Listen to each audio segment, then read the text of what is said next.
은혜로운 찬양 감사드립니다. 영상 설교 제 것 준비. 잠깐만요.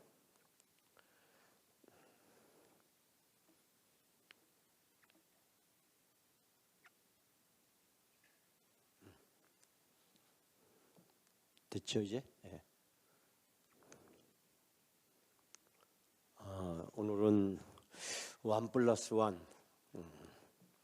1+1 하면 여러분 생각나는 게 있죠. 우리가 대형마트에 가면 1+1 하면 사람들이 시선이 그쪽으로 쫙 쏠리잖아요. 그냥 지나가려고 하다도 1+1이면 한 번 더 생각해 보게 되잖아요. 물론 1+1이 다 우리에게 마음을 만족시키는 건 아니죠. 알고 봤더니 용량이 줄어들었다든지 개수가 차이가 난다든지 뭐 아니면 제품의 품질이 약간 차이가 나는 경우도 있고 그런 걸 보면서 1+1 우리의 관심과 호기심을 기울일 수 있는데요. 염광 역전의 명수의 그 1+1은 무엇일까? 오늘은 제가 그래서 여러분들에게 이 5가지 우리의 가장 기본적인 것들을 점검해 보면서 어떻게 하면 좋겠는가라는 질문을 여러분에게 솔직히 한번 던져보고 싶습니다. 이 시간에 먼저 오전에 영상을 잠깐 보기도 했지만 제가 1분 30초짜리로 지난 주일에 있었던 일들을 오전부터 오후 예배까지 제가 오전에는 뭐 오후 예배 음악회만 보여드렸는데 1분 30초 짧게 제가 준비했습니다. 혁환 형제 영상 보여주시죠.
행사 끝나고 정리하는 측면에서 그냥 영상으로 간단하게 한번 살펴봤는데요.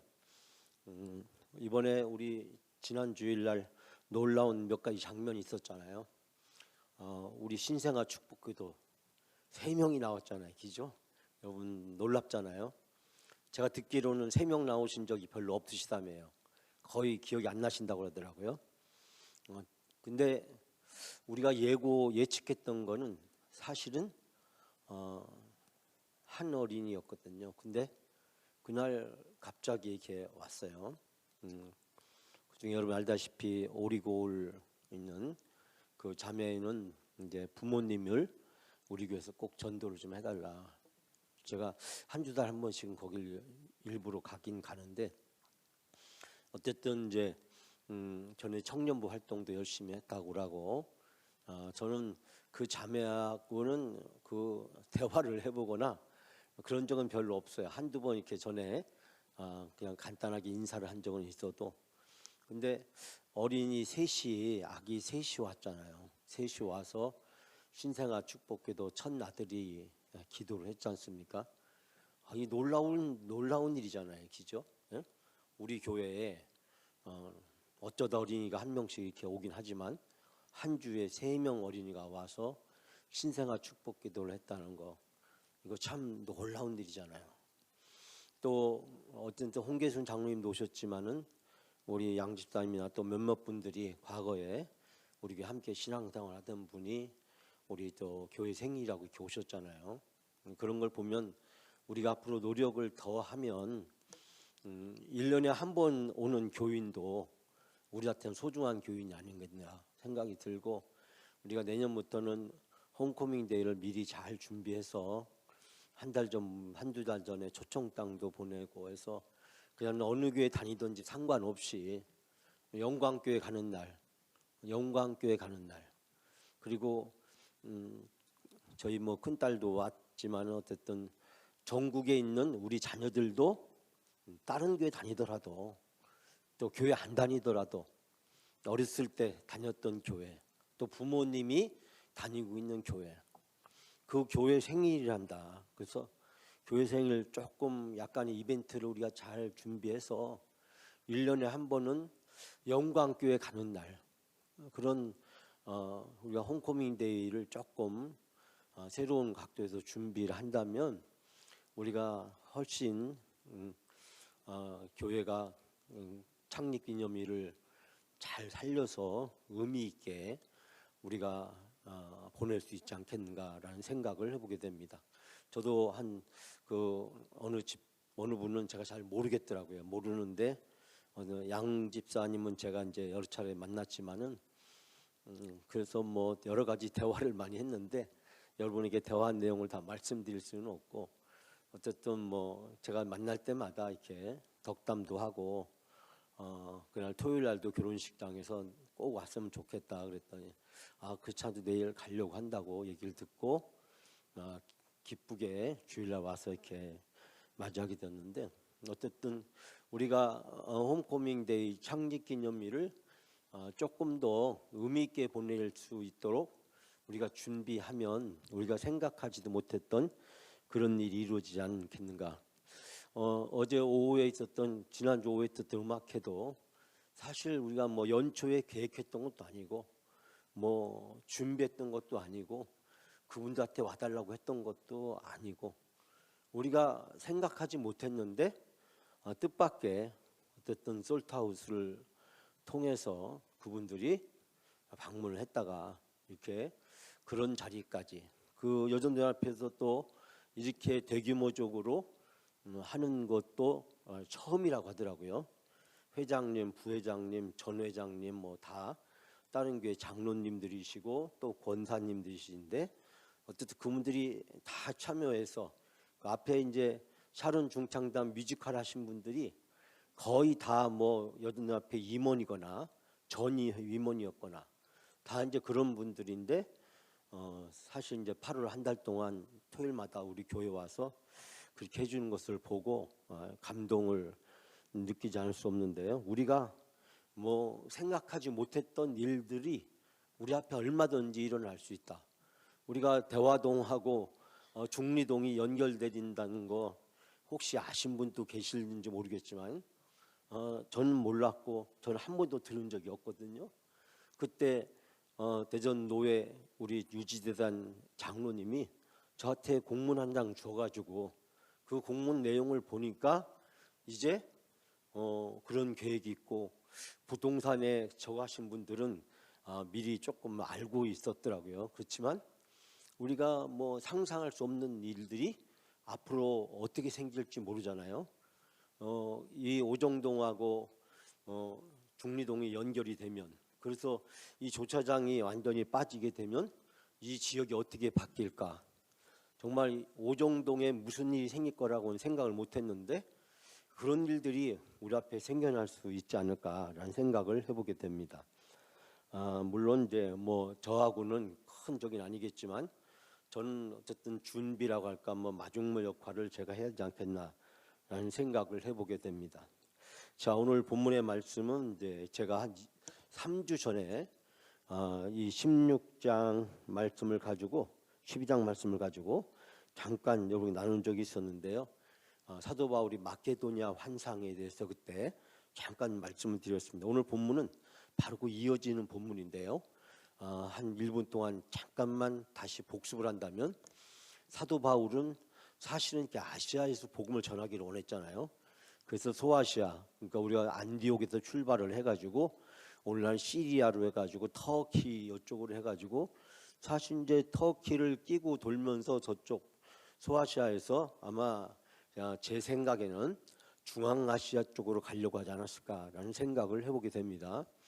왜냐하면 이 중앙아시아는 세계 어디든지 뻗어나갈 수 있는 지역이었기 때문에, 특히 이제 징기스칸에 의해서 유럽이 점령을 하러 오면서 그 동양으로 길이 열려져 있는, 그리고 인도가 또 연결되어 있고, 또 러시아 쪽도 이제 연결되어 있고, 물론 이제 흑해를 중심으로 해서 이제 유럽하고도 연결되어 있는, 그 사도 바울이 당시의 세계 지리적 관점에서 봤을 때 이 가장 전략적으로 선교하는데 중요한 지점, 그것이 바로 이제 터키를 끼고 돌아서 중앙아시아 쪽으로 가려고 하지 않았을까라는 생각을 제가 이 본문을 가지고 보면서 많이 고민을 했는데, 그런 세계의 지리와 역사와 학문에 대해서 상당히 로마의 시민권을 가지고 통달했던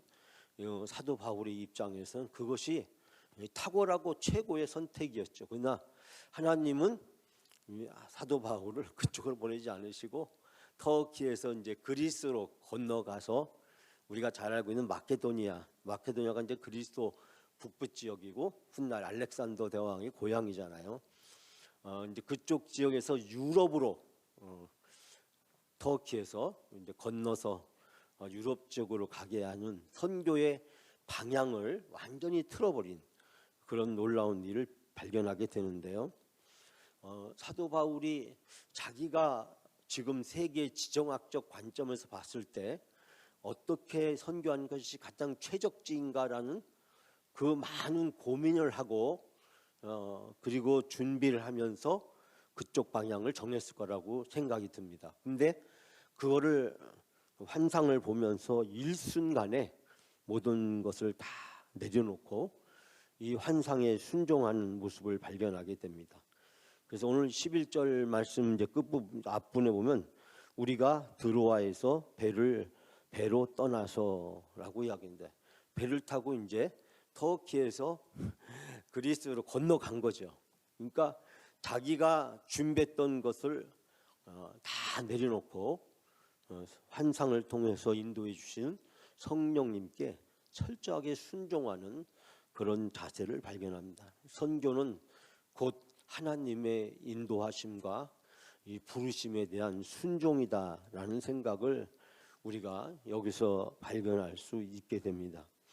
자기의 계획, 자기의 전문성, 오랫동안 또 이 일을 위해서 준비해 온 것을 과감히 내려놓을 수 있는 이 사도 바울이 이 성령에게 순종한 것이 선교의 또 다른 역사를 이제 바꾸게 되고, 사실 이제 로마가 세계 당시에 이제 중심이 되었고, 그 사도 바울이 3차 전쟁에서 로마로 가게 되잖아요.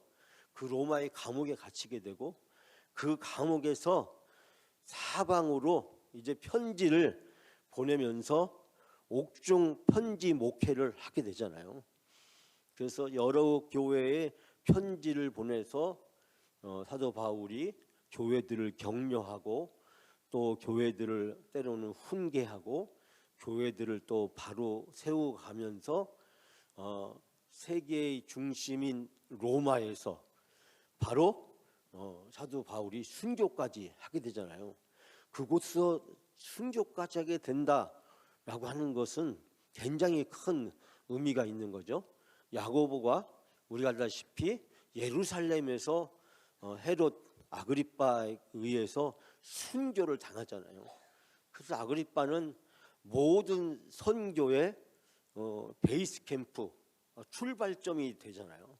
원점이 되잖아요. 그 무슨 일일 때 초대교회는 늘 예루살렘 교회를 바라보고 예루살렘 교회를 의지하게 되잖아요.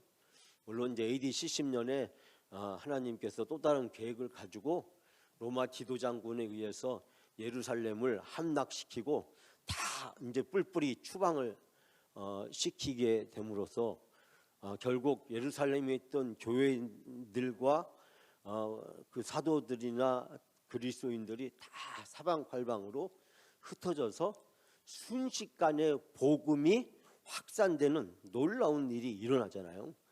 만약에 그냥 내버려 뒀으면 뭐든지 예루살렘으로, 이 예루살렘이 뭐든지 자기들이 으뜸이라고 생각하고, 또 모든 사람들은 예루살렘만 바라보고, 그렇게 선교가 예루살렘에 고착화될 수 있는 이 중대한 그런 상황에 빠질 수가 있었는데, AD 70년에 훗날 로마의 황제가 됐던 디투스에 의해서 이 예루살렘을 한마디로 박살을 내버리고 그냥 유대인과 모든 사람을 다 밖으로 내어 쫓게 되는 계기가 되고, 우리가 기독교와 유대교 사이에 이제 대립과 갈등이 생겨서 회당에서 쫓겨나게 되잖아요. 사도 바울이나 제자들이 초기에 선교할 때 어느 도시에 가든지 회당을 찾아가서 복음을 전했는데, 이제 더 이상 유대인은 필요 없다. 제가 보기에 이제 신학적 관점에서 더 이상 유대인은 필요 없다. 너희들 유대인한테 가지 말고 이방인한테 가라. 그래서 회당에서 하나님이 쫓아낸 것이 아닐까. 자꾸 유대인에 가서 의지하려고 들고, 사도 바울도 1차 2차 전도여행에 보면 늘 유대인한테 가잖아. 유대인들이 모이는 회당으로 가고 유대인 찾아가고. 근데 이제 하나님이 회당을 못 가게 만들었죠.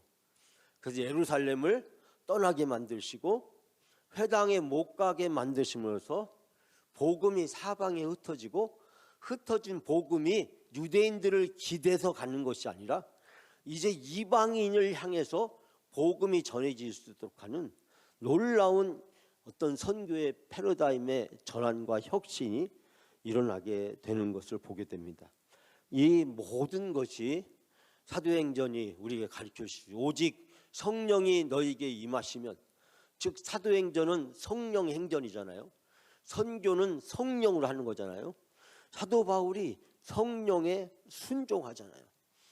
자기 계획, 자기 뜻, 자기가 준비한 것, 자기의 전문성, 이 모든 걸 다 내려놓고 갑자기 방향을 확 틀어버렸을 때 이 사도 바울이 얼마나 당황했겠어요.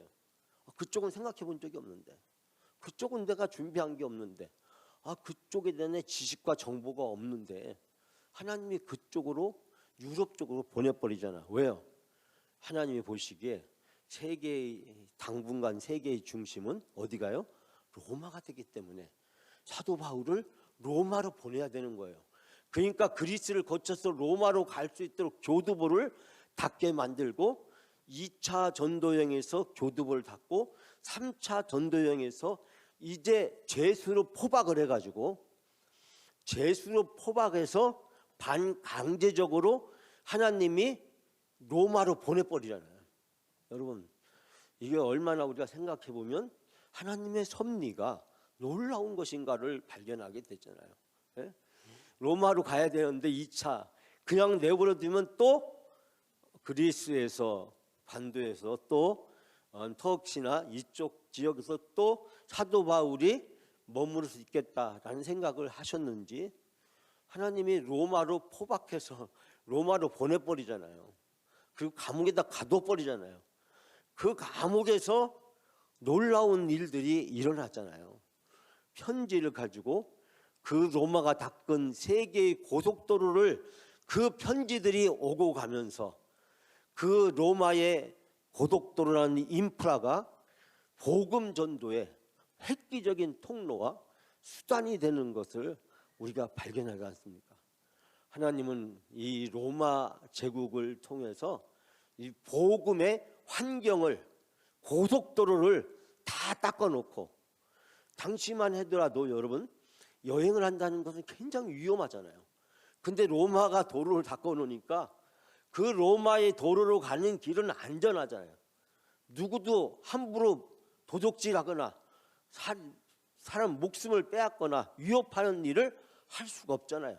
왜 로마의 철통과 같은 군사력이 그 도로를 통해서 세계를 지배하고 있었기 때문에. 더더군다나 사도 바울은 로마의 시민권을 가지고 있었잖아요. 이 절묘한 조합을 우리가 곰곰이 생각해 보면 정말 하나님의 역사는 오묘하고 정말 신비하다라는 사실을 깨닫게 됩니다. 여러분, 하나님이 우리를 어떻게 인도하실지 우리는 모르지만 그러나 우리가 열심히 우리가 기도하면 성령께서 우리를 인도해 주신다. 성령께서 우리가 알지 못하는 크고 비밀한 일을 보여주시고 우리 앞에 펼쳐주실 것이다. 그래서 제가 지난주 창립기념일 때 신생아가 셋이 오는 걸 보면서 참 감동을. 물론 제가 서울에서는 5명도 이렇게 한 적도 있었지만은 3명이 이렇게 온 것 정말 큰 감동과 도전을 받았습니다.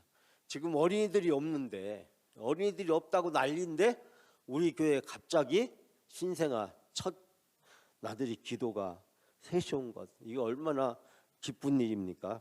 더더군다나 한 애기 엄마는 여러분이 알다시피 정말 우리 교회에서 신앙생활했는데 이미 다른 지역에 갔는데 그 지역에서 교회를 다니고 있는데 부모를 부탁하기 위해서 우리 교회를 찾아왔다. 얼마나 이게 은혜스럽고 놀라운 일입니까? 여러분, 우리가 성령 기도하면서 성령에 순종하면 하나님은 우리의 머릿속으로 계산이 안 되는 거 많잖아요. 우리 계산으로 안 되는 거, 그걸 뛰어넘는 놀라운 일들을 하나님이 펼치신다라는 생각을 하게 됩니다. 저도 아주 계산적인 사람이고 계산적인 것이 계획을 만들고 계획에 따라 모든 것을 체계적으로 해야 된다라고 생각하는 그런 사람 중에 하나인데요. 제가 요즘 와서 그것이 얼마나 어리석고 무모한 것인가라는 생각을 하게 됩니다. 물론 그렇다고 해서 계획도 안 하고 그냥 어떻게 되기만 바라는 그렇게 하면 또 안 되겠죠. 두 번째 여러분이 드릴 말씀은 바로 전도였습니다. 이 사도 바울이 이제 순종해서 유럽으로 건너갔잖아요. 근데 그가 그곳에 가서 뭘 했냐? 안식일이 되어서 우리 성문 밖으로 나가 유대인의 기도처가 있으리라 짐작되는 강가에 이르렀고, 그리고 거기서 앉아 모여든 여자들에게 말씀을 전하였다. 말씀을 우리 성경에 이제 말하였다 이렇게 돼 있는데 그 말을 원어로 보면은 이제 말씀을 전했다라고 하는 것입니다. 즉 사도 바울은 전도했다는 겁니다. 자기의 사명을 잃지 않았다는 거예요. 나를 이 유럽으로 보내신 하나님의 뜻은 이곳에서 전도하라고 선교하라고 나를 보내신 것이다. 그래서 그 하나님의 보내심을 분명히 깨닫고 그가 안식일인데도 나가서 복음을 증거하게 되잖아요. 그래서 사도 바울이 그 성령의 인도하심에 순종하고 그 성령의 인도하심이 자기에게 부여된 선교, 전도의 목적을 잘 감당하는 모습을 발견하게 됩니다. 세 번째요, 바로 여기서 놀라운 일이 일어납니다. 뭐냐면 세례를 주었는데 세례를 받은 사람들이 사도 바울을 청해서 그들을 강권하여 그 집으로 데려갔다. 이 강권하여라는 다른 말을 보면 이건 간청했다. 당신들이 내가 이렇게 세례받고 같은 그리스도 안에서 한 형제 자매가 된 것을 인정한다면 우리 집에 가주십시오. 우리 집에 같이 가십시다 해서 바울이 원해서 간 것이 아니라 바울의 의사와 상관이 없이 인도하시는, 물론 이것도 성령께서 다 준비하시고 함께 하시는 과정이라고 생각이 듭니다. 사랑하는 여러분, 오늘 주신 이 본문의 짧은 말씀을 통해서 성령의 인도하심에 순종하고 성령의 인도하심에 순종했을 때 전도와 선교의 역사가 일어나고 그 결과 세례를 받는 자들이 나타나고 그리스도 안에서 새로운 놀라운 일들이 형성이 되고 이 지역의 복음 전도와 교회 개척에 교두보가 형성되는 중요한 일이 생겨나게 되잖아요. 결론적으로 오늘 말씀을 마무리 짓고 제가 여러분에게 몇 가지 드릴 말씀을 이제 5가지 캠페인에 대해서 말씀을 드리려고 하는데, 성령의 인도하심에 따라야 된다. 성령의 인도하심에 따라야 된다. 성령의 인도하심에 따르지 않으면 하나님은 다른 방법을 찾으신다. 다른 사람을 찾으신다. 다른 지역을 찾으신다라고 저는 생각을 합니다. 우리가 기도하면서 성령을 구하고 성령의 인도하심에 우리가 순종하지 않으면, 그리고 우리가 존재하는 가장 근본적인 목적이 선교, 전도잖아요. 이 전도를 위해서 우리가 함께 하게 될 때 하나님이 이 복음을 받아들일 수 있는 사람을 준비해 놓으시잖아요. 바울은 준비가 안 돼 있었습니다. 그런데 그 지역에 갔는데 내가 선교하러 왔지. 선교하러 성령이 나한테 여기를 보내셨지. 그래서 나가니서 전도를 하니까 거기서 열매를 맺고 세례를 받는 사람이 나오는, 그래서 선교와 교회 개척에 교두보가 확보되는 놀라운 일이 생겨나게 되는 것을 발견하게 됩니다. 우리도 성령께서 인도하신 대로 우리가 순종하면 우리 영광교회도 놀라운 일이 일어난다. 저는 그렇게 확신하고 믿습니다. 제 신학적인 지식으로 믿는 것이 아니라 믿음으로 믿습니다. 하나님께서 성령을 통해서 우리가 할 수 없는, 불가능하다고 생각하는, 안 된다고 생각하는, 물론 그렇다고 해서 안 된다고 생각하는 거, 불가능하다고 생각하는 것을 해봅시다라고 제가 여러분에게 제안하지는 않을 겁니다. 성령께서 열어주실 때까지 기다려야 된다라는 것을 제가 영광교회에서 많이 깨달았기 때문에 그럴 때까지 하나님께서 우리가 열심히 기도하고 우리가 지금 할 수 있는 한 발 한 발을 딛고 나가면 그 뒤에 놀라운 일들은 하나님이 하실 수 있도록 펼쳐주신다라는 생각을 하게 됩니다. 여러분, 영광교회가 어떤 교회가 되기를 원하세요? 제가 영광교회에 와서 한번 파워포인트로 이 부분을 설교한 적이 있었습니다. 여러분 기억나실지 모르겠는데요. 우리는 과거가 영광스러운 교회, 전통이 영광스러운 교회, 서울 서대문 안에가 많이 있죠. 이 중부 쪽도 있잖아요. 100년이 넘은 교회들이, 여러 교회들이 있지 않습니까? 금산쪽만 가도 여러 교회가 있잖아요. 이 전통이 영광스러운 교회, 과거가 내세울 수 있는 교회. 서울에서요, 옛날에 이 교회가 힘 좀 주는 교회들은 3가지가 있었습니다. 첫 번째는 교회 공원묘지가 있어요. 두 번째는 수양관이 있습니다. 수양관이나 기도원이 있어요. 수양관이나 기도원. 예? 이 교회 묘지하고 수양관, 기도원 있는 교회. 예? 묘지들은 그래도 많은 교회들이 진출했지만 이 수양관, 기도원은 많은 교회들이 진출을 못했죠. 왜요? 묘지는 돈이 별로 안 들어가지만 수양관은 매달 돈이 들어가잖아요. 매달 돈이 들어가기 때문에 결국 이제 많은 교회들이 최근에 와서 이제 후회하는 교회들도 많이 있지만 이렇게 해서 과거의 어떤 전통, 역사를 자랑하는 교회가 있죠. 두 번째는 현재 자기 위상을 자랑하는 교회. 세 번째, 미래가 소망스러운 교회. 제가 이제 미래 얘기를 하면 우리 성도님 중에서 이제 불편하게 생각하는 분들도 있을 수도 있고, 그렇기 때문에 제가 미래 얘기하는 것이 상당히 조심스럽습니다. 조심스러운데, 그래서 오늘은 그냥 건너뛰고요.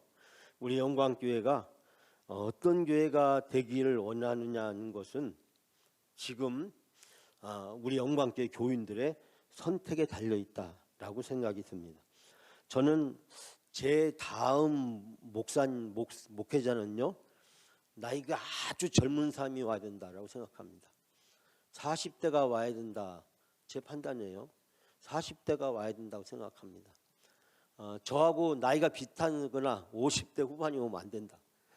그 어르신들 비유나 맞추는 그런 목사 오면 안 된다. 저야 뭐 불 끄기 위해서 어쩔 수 없이 여기 교회 왔지만, 그러나 다음 목회자는 40대가 와야 된다.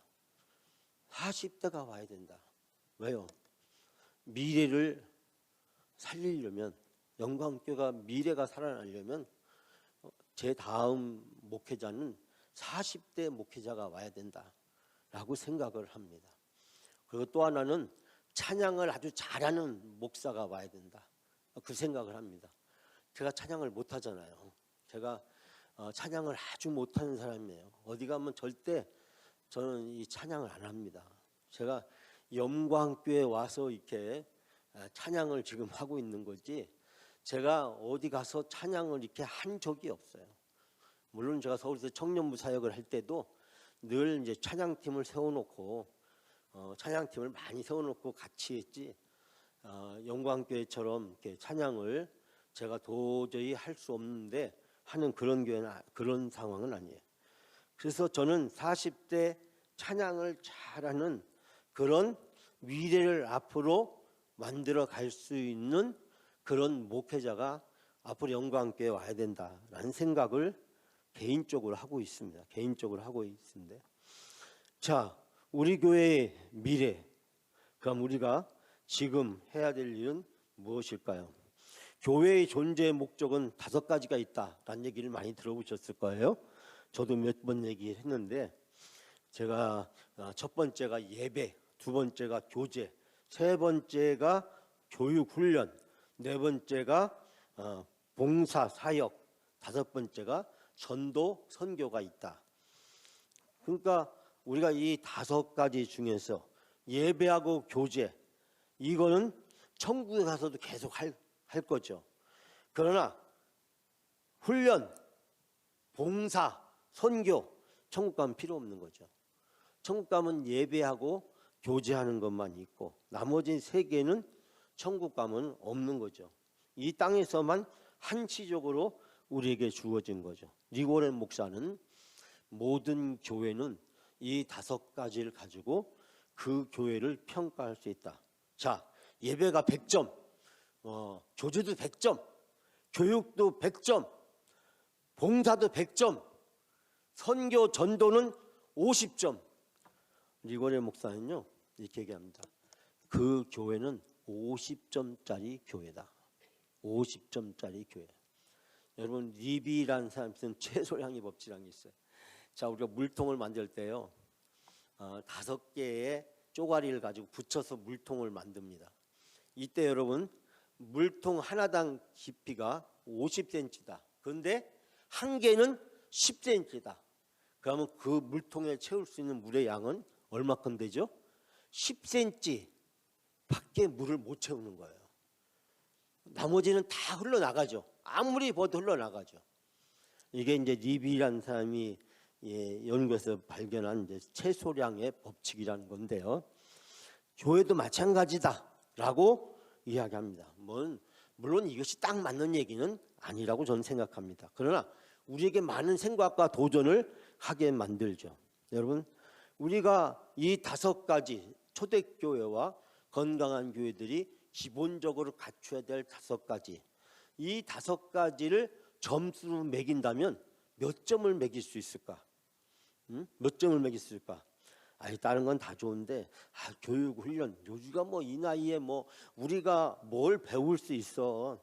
아이고, 전도, 그 나가서 전도하는 거 그거 되겠어? 그거 요즘 세상이 어떤 세상인데, 그렇다면 전도에 따른 대안이 있냐는 거예요. 대안이. 전도에 따른 대안이 있냐는 거죠. 제가 드린 말씀은 교육 훈련 필요 없다. 그러면 다른 교육 훈련 대안이 있느냐는 거죠. 평생교육 시대라고 세상도 얘기하잖아요. 우리가 천국 갈 때까지는 계속 말씀 훈련을 받아야 되잖아요. 그런데 우리가 성경 공부만 없잖아요. 성경 공부만 해도 안 되잖아요. 물론 대전 시내에 있는 여러 교회들 중에 성경 공부반은 지금도 하고 있는 교회들이 있습니다. 주간반, 야간반, 주말반, 주일반까지 하는 교회들도 있습니다. 여러분, 우리가 이 5가지 중에서 우리 교회의 건강도를 계산한다면 어떻게 계산할 수 있을까? 자, 여기에서요, 이제 솔직한 얘기를 좀 첫 번째부터 하려고 합니다. 첫 번째, 예배, 하나님께 영광, 인간의 존재 목적이자 신앙의 기초잖아요. 우리가 주일 오전 예배가 있고 주일 오후 예배가 있잖아요. 오전 예배는 우리가 절기에 따라서 거룩한 예배를 지향하고, 오후에는 찬양과 그리고 우리 교회에서 필요한 어떤 훈련이나 내용들, 지금 제가 이렇게 하듯이 영광 예배의 명수, 예배의 명수는 예배를 어떻게 드리는 것이 가장 좋을까라는 생각에서 우리가 고민을 하지 않을 수 없습니다. 그래서 우리가 오후 예배 때는 오전과 다르게 형식의 구애를 받지 않고 뜨겁게 간절히 찬양을 좀 하고, 그리고 오전과 다르게 말씀이나 어떤 내용에 대해서 깊이 있는 얘기들을 함께 나눌 수 있는 그런 시간이 오후 예배가 되는 것이 의미가 있다고 생각을 합니다. 저녁 예배에서 오후 예배로 바뀌고 오후 예배가 갈수록 단출해지고 축소되고, 심지어는 대전 시내도 주일 오후 예배를 없앤 교회들이 있잖아요. 자, 뒤에 말씀드리겠지만 수요 예배 없앤 교회도 있어요. 주일 오후 예배도 없애고 수요 예배도 없애는 교회들이 있어요. 코로나 전에부터 코로나를 또 핑계를 대고 코로나 끝나고 나서 중단했던 것을 회복하지 않는 그런 교회들도 지금 있는 것을 보게 됩니다. 근데 그 교회 장로님이 저보고 그러더라고요. 목사님, 주일 오후 예배가 없으니까요, 교인들 간의 교제가 사라지고 만남이 사라지고, 교회가 역동성을 잃어버렸어요. 오후 예배 때문에 너무 힘들고 오후 예배 없어졌으면 좋겠다, 막상 그랬는데 없어지고 나서 몇 달 지나고 나서 보니까 교인들 간의 관계가 그렇게 흥행할 수가 없어요 라는 이야기를 장로님한테 들으면서 여러 가지 많은 것들을 생각해 보게 됩니다. 여러분, 우리가 오후 예배, 그래서 제가 항상 11시부터 오후 3시까지가 우리 영광교회 천국 모델하우스의 천국 잔치 시간이다. 11시부터 오후 3시까지 이렇게 정한 것은 거기에 있죠. 자, 두 번째는 이제 성경이죠. 성경. 우리가 이제 제가 고민을 많이 했어요. 화요 저녁에, 목요일 저녁, 금요일 저녁 성경 공부만 하면 어떨까? 근데 실질적으로 녹록하지 않고 쉽게 접근하기가 참 어렵다. 성경 말씀은 우리가 하나님께 순종하는 법을 가르쳐주고 우리의 영혼이 양식되고 영적인 생명력이 되잖아요. 수요 예배 아까 말씀드린 없애는 교회도 있어요. 수요 예배 우리도 없앨 수 있고 주일 오후 예배 없앨 수도 있습니다. 우리가 정말 전심전력을 기울여서 최선을 다해 살 건지, 아니면 그렇게 안 할 바에야 항존직이 돼도 부담스럽게 또 목사님 가끔 이렇게 팻말 세우고 정말 유치하게 지금 어느 시대인데 그런 식으로 부담을 주는가라고 생각할지 모르시겠지만, 어쨌든 이 수요 예배하고 성경 공부하는 거, 저는 이제 이 두 가지를 수요 저녁 예배에 한꺼번에 합쳐서 성경 통독까지 묶어가지고 1시간에 끝냈으면 좋겠다라는 것이 제가 영광교회 성도들한테 가장 부담이 안 되는 방법으로 제안할 수 있는 성경 공부, 성경 통독과 연관되어 있는, 그래서 일주일에 한 번 정도는 그래도 우리가 옛날처럼 장년부 성경 공부반이 있었고 제자반이 있었고 무슨 반, 그렇게는 못한다고 하더라도 우리가 일주일에 한 번 정도는 그래도 한 30분 정도 성경 공부하는 것, 그 정도는 있어야 되지 않겠는가라고 하는 것입니다. 제가요, 내년도 연말에 가서 투표에 부치장할지 몰라요. 우리가 주일 오후 예배 할까 말까요? 수요 예배 할까요 말까요? 물론 우리 장로님들하고 상의를 해야겠지만은, 자, 기도요. 우리가 이제 새벽 기도인데 우리가 철야기도도 없잖아요. 금요일날 저녁에 철야기도 없고, 우리가 뭐 다른 기도 프로그램 하는 것도 쉽지가 않고요. 제가 2번 기도원 가는 길 해봤지만은 저는 1년에 뭐 한 2번 정도는 그런 프로그램이 좀 있었으면 좋겠다는 생각이 드는데, 2가지가 있어요. 첫 번째는 비용이 많이 들어요.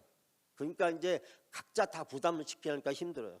큰 교회는 뭐 돈 많은 만 내면 뭐 1박 2일 다 되는데, 우리 교회는 그게 아니라 뭐 5만 원씩 이렇게 내야 되니까 그거 쉽지가 않고, 2번째 시간을 내는 것이 또 쉽지가 않고, 시간을 내는 것, 물론 이제 여행 갈 때 시간은 잘 나지만은 기도하러 갈 때는 시간이 잘 안 나죠. 그런 점에서 우리가 새벽 기도, 그래서 새벽 기도를 매일 나오시라고 할 수는 없으니까, 제가 얼마 연약한 사람입니까? 그래서 제가 2번만 나오시라고 이렇게 얘기하잖아요. 그리고 한 달에 한 번 이제 특세를 하는데, 특세 사실 뭐 다른 교회는 1년에 2번 하는 교회, 많으면 4번 하는 교회, 6번 하는 교회 정도는 있어요. 그러나 이제 매달 이렇게 특세를 하는 교회가 물론 찾으면 있겠죠, 그런 교회도. 그러나 제가 보기에는 매달 해도 31일 중에서 5번 하면은 26일은 기도 안 하는 거잖아요. 새벽 예배 안 하는 거잖아요. 자, 그런 의미에서 우리가 한 달에 5번 이렇게 특세하는 거, 이거 그렇게 어려운 일이 아니지 않을까라는 생각을 합니다. 근데 항돈직 성도님들이 이제 갈수록 재작년, 작년 이제 우리가 교회 문제도 해결되고 긴장도 풀어지고, 또 저하고 이제 뭐 이렇게 오래 지내다 보니까 저한테 뭐 이제 끌리는 것도 없어지고 실망하는 것도 생기고, 그러다 보니까 뭐 우리가 더 열심을 내서 기도한다는데 열의도 사라지고, 이제 그런 점에 있어서 우리가 새벽 기도 특세, 이거 앞으로 어떻게 가야 될지, 이건 목사한테 달린 문제가 아니라 제 입장에서 여러분이 보기에는 그건 아니다고 생각할지 모르지만 우리 항존직 성도님들의 의지에 달려있다라고 생각을 합니다.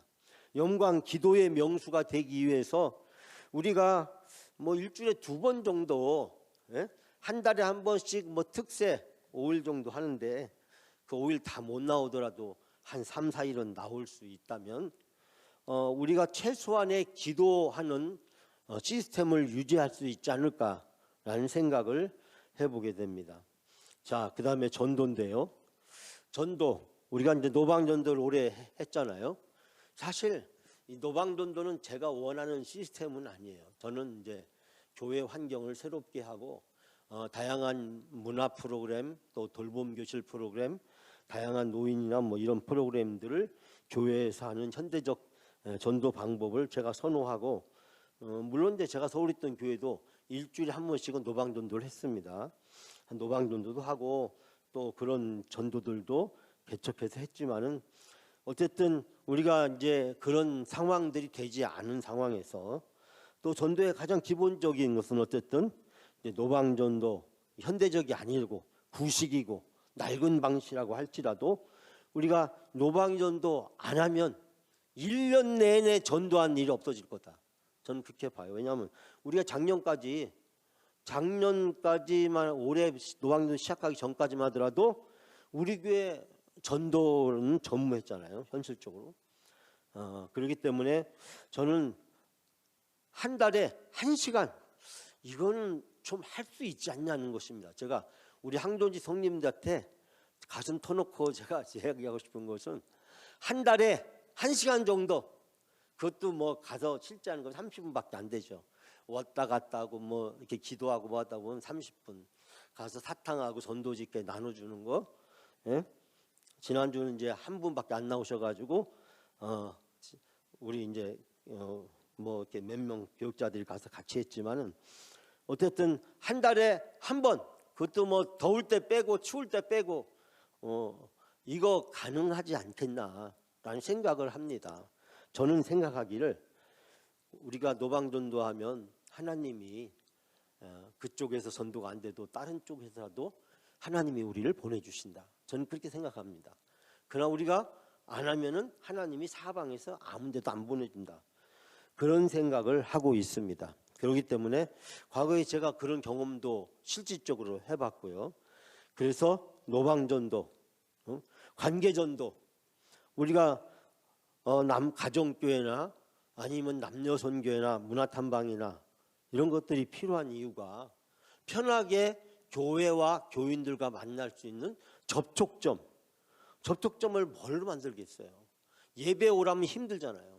예수 믿으라고 하면 더 힘들잖아요. 야, 같이 놀러 가자. 저기 어디 가는데 놀러 가자 우리. 교회에서 가는데 예배도 안 드리고 기도도 안 하고 상관도 없어. 그냥 가서 갔다 오면 돼. 교인들하고 좀 많이 만나서 이 관계전도 가지고 부흥에 성공한 교회가요. 여러분 성남 사거리에 있는 제자들 교회잖아요. 제자 그 감리교회지만 그분은 이 관계전도를 가지고 성공을 해서 교회를 크게 부흥시켰잖아요. 그 관계전도 이거는 우리가 남선교회에서 가정교회에서 무슨 모임을 할 때 야외 모임 같은 거를 1년에 몇 번씩 해서 그때 편하게 칼국수 먹으러 가자, 수제비 먹으러 가자, 뭐 먹으러 가자. 그래서 함께 열 수 있는 그런 전도가 사실은 필요하고 교회에서 무슨 행사가 있을 때 그 행사에 초청하는 것이 사실 현실적으로 다른 방법이 없잖아요. 그래서 저는 이 두 가지가 현실적으로 우리가 할 수 있는 전도 방법이지 않을까라는 생각을 하게 됩니다. 제가 좋아하는 리고레 목사 아버지가 돌아가시면서 예수님이어서 한 명들 더 구해야 돼. 1시간 동안 몇백 번 반복했다. 제가 이 이야기 전에도 말씀드렸는데요.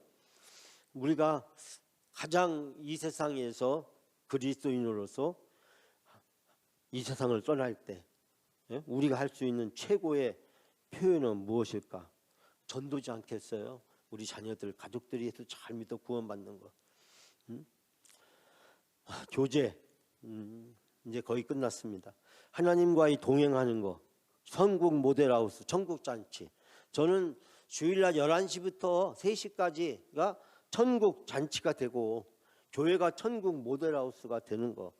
이걸 말고 이 말 말고 다른 말로 사람들에게 교회에 관심을 갖게 만들고 교회의 문화를 바꿀 수 있는 것은 저는 천국이라고 생각합니다. 천국이 교회의 건강한 문화를 만들고 미래적으로 만들고 어떤 우리가 주어진 행복을 누릴 수 있는 가장 중요한 것이라고 생각합니다. 그래서 천국 모델하우스 플러스 천국 잔치 이꼬로 행복이다. 저는 그렇게 생각을 하고 가정교회나 남녀선교회 물론 쉽지가 않죠.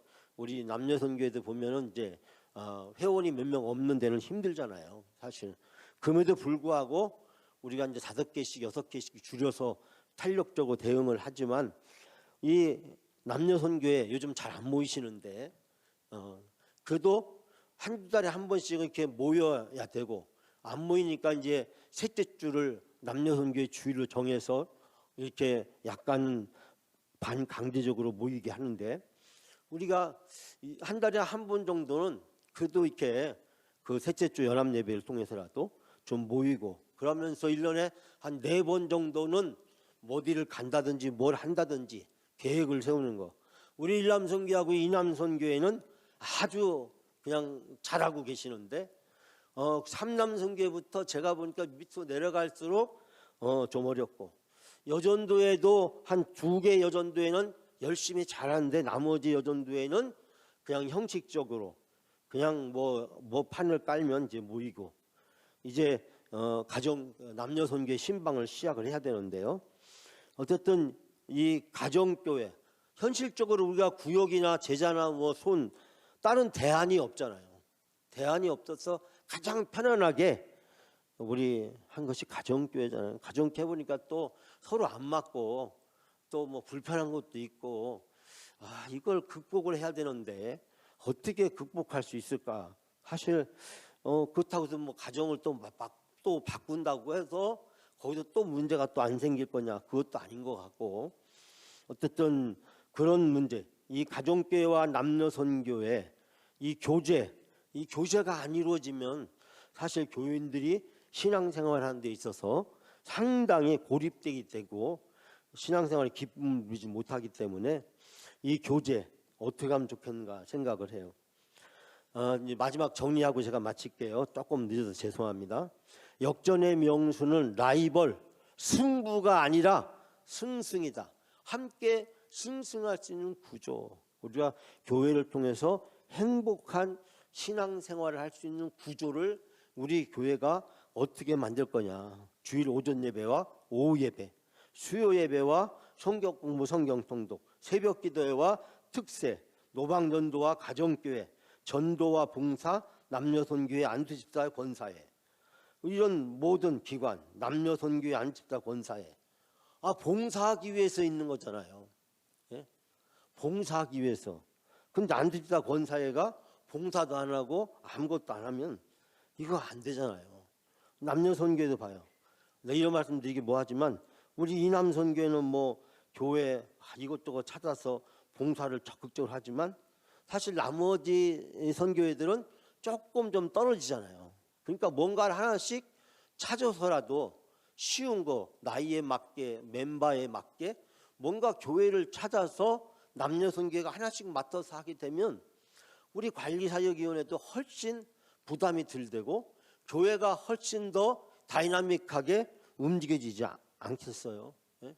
다 열중처 차렷하고 위만 있고 한남선교만 이남선교만 열심히 하고 계시는, 제가 뭐 이남선교한테 아부하는 건 아니지만 어쨌든 이제 그런 상황이기 때문에 우리 모든 남녀선교회가 뭐 하나씩 맡아서 이렇게 좀 돌봐주면은 얼마나 우리 교회가 조금 더 작은 교회로서 잘 돌아갈 수 있지 않을까. 여러분, 이 모든 것이요, 목사와 여러분이 승부 관계가 아니잖아요. 저하고 경쟁하는 것도 아니고 저를 견제하려고 들어서도 안 되잖아요. 네? 제가 여러분 눈치나 보고 있고 비유나 맞추고 있고 그러면 교회 꼴이 어떻게 되겠어요? 네? 그럼 그렇게 할 수 있죠. 그렇게 할 수 있죠. 좋으신 생각입니다. 그렇게 할 수 있죠. 제가 그런 목사님 밑에서 5년 있어 봤어요. 절대 뭐 하자 소리 안 합니다. 그 목사님 절대 하자 소리 안 해요. 장로님들이 와서 얘기하면 장로님 좋으신 생각입니다. 두 번째 얘기하면 장로님 당에서 한번 논의해 보시죠. 딴 분들은 어떻게 생각하시나요? 세 번째 가서 얘기하면 당에서 논의해가지고 장로님들이 한번 해보시죠. 제가 그 목사님 밑에서 5년이 있었는데요, 그 교회 장로님 한 분이 아주 가슴을 치면서 어떻게 목사가 이렇게 비전이 없냐. 근데 놀라운 것은요, 그 목사님을 모셔온 분이 누구냐면 그 비전이 없다고 저한테 맨날 불평하던 그 장로님이 그 목사님을 모셔왔는데 이 교회에서 10분도 안 되는 거리에 있는 교회에서 목회를 하고 있던 목사님을 모셔왔다는 거예요.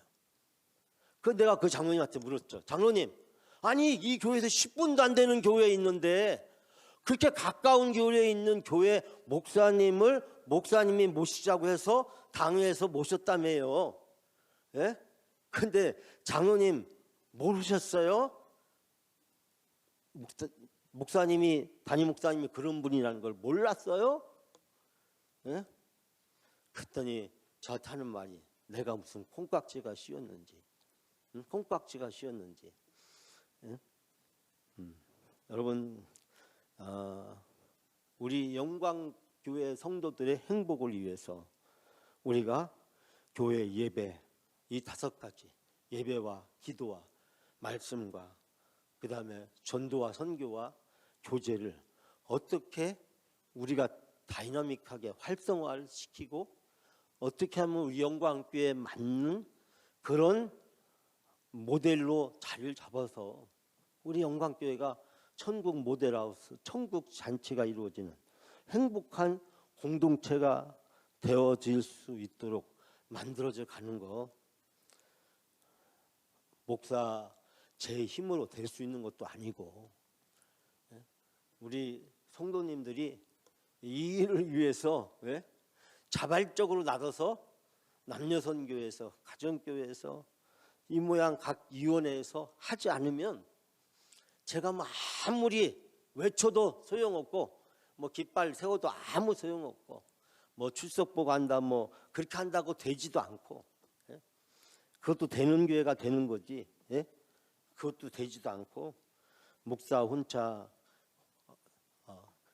나발 부는 것밖에 되지 않지만, 제가 이제 올해 전반기가 지나고 후반기를 가면서 우리 교회의 건강한 문화는 바로 이렇게 좀 찾아서 남녀선교도 좀 모이셔가지고 다음 주에 모이면, 야, 우리 교회에서 우리 남성교회가 할 수 있는 거 하나 찾아보자. 우리 일남선교회도 가장 간단한 거 뭐 있을 수 있잖아요. 일남선교회가 할 수 있는 거, 일요전도도 할 수 있는 거 있잖아요. 모두가 다 작은 것부터 시작해서, 우리 원기왕성한 이남선교회는 좀 여러 가지 무거운 거 좀 하고, 그래서 다 하나씩 군데군데를 다 이렇게 하다 보면 또 이렇게 그 일을 통해서 만나고 서로 교제하다 보면 남녀선교회가 자연적으로 활성화가 되고, 그 활성화가 되면 그 힘 가지고 연결돼서 어디도 가고, 갈 때 누굴 데려오기도 하고, 그럼 전도도 자연스럽게 이어져 가는 것이고, 제가 말이 조금 좀 길어서 죄송하다는 말씀을 드리고 싶습니다. 제가 몸도 지금 안 좋은데 내일 사실 제가 서부 시찰 제주도 부부 수련회를 가야 되거든요. 제가 안 가려고 버티다가, 이 서부 시찰은 용전교회, 오정교회, 우리 영광교회가 빠지면은 뭐 나머지는 다 그 교회들이 어렵고 뭐 개척교회고 막 그러다 보니까 시찰장님하고 서기가 뭐 안 된다고 막 아주 매달려서 가긴 갑니다만, 우리 교회의 문화, 그래서 제가 이제 부탁드리고 싶은 것은 올 가을에 62주년을 기점으로 우리 교회 좋은 영광 문화를 이 5가지 분야에서 제가 다음 주에 이제 주부 한 옆에다가 이걸 정리해서 이렇게 올려놓을 테니까요. 여러분도 보시고 생각 좀 하시면서 우리 교회의 좋은 영광교회 신앙의 문화, 그래서 우리가 이왕 신앙생활 하는 거 행복하고 재미있고 신나게 할 수 있도록, 이 일은 목사 가지고 안 되고, 우리 장님들 몇 분 가지고 안 되고, 교회 무슨 일만 생기면 우리 장님들 돈 걷어가지고 하고 언제까지 그렇게 할 수 있겠어요? 그것도 한두 번이지.